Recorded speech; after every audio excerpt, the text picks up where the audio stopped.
চিংড়ি মাছ দিয়ে পাতাকপি রান্না খেয়ে দেখেছেন কখনো? কেমন লাগে?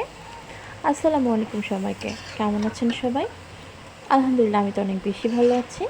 আজকে আমি আপনাদের মাঝে নিয়ে এসেছি একটি নতুন রেসিপি। রেসিপিটির নাম মূলত চিংড়ি মাছ দিয়ে পাতাকপি ভাজি। কে খেয়েছেন কখনো? যদি খেয়ে থাকেন তাহলে তো এর টেস্ট বুঝতেই পারবেন, আর যদি না খেয়ে থাকেন তা অবশ্যই একবার ট্রাই করবেন।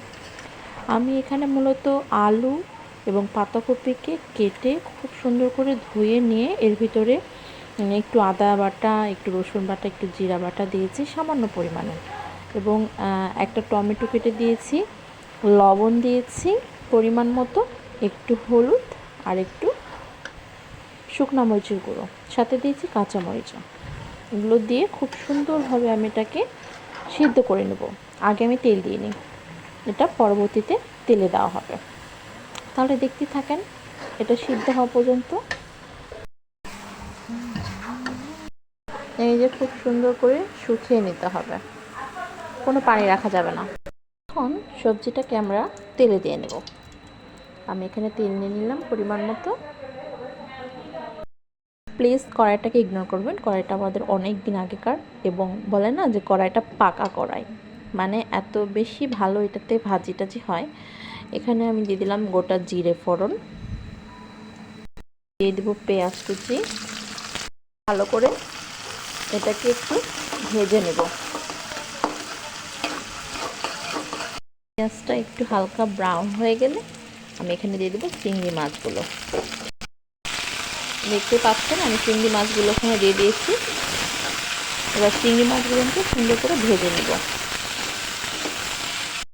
মোটামুটি খুব ভালোভাবে ভেজে না হয়ে গেলে আমি এখানে একে একে মশলাগুলো অ্যাড করে দেবো।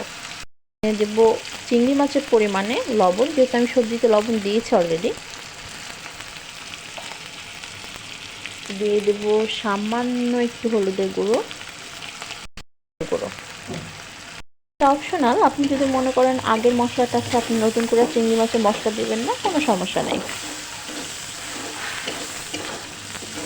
এখন আমি একে একে পাতাকপিটাকে অ্যাড করে নেব। এবার খুব সুন্দর করে উশমিশ করে নেব। ব্যাস, একটু নাড়াচাড়া করে নামিয়ে নেবেন। তৈরি হয়ে যাবে মজাদার চিংড়ি পাতাকপির ভাজি বা সবজি। দেখতে যেমনটা ইয়ামি হয়েছে, খেতেও আলহামদুলিল্লাহ অনেক বেশি ভালো হবে। অবশ্যই ট্রাই করবেন, আর ট্রাই করে আমাকে জানাতে ভুলবেন না কেমন হয়েছে। আর পরবর্তীতে যেহেতু রেসিপিটা আপনারা করবেন, সুতরাং অবশ্যই টাইমলাইনে একটা শেয়ার করে রাখবেন। আর আমার চ্যানেলে যদি নতুন হয়ে থাকেন তাহলে একটা ফলো সাবস্ক্রাইবার করে থাকবেন পাশে। ভালো থাকবেন আপনারা সবাই। আল্লাহ হাফেজ সবাইকে।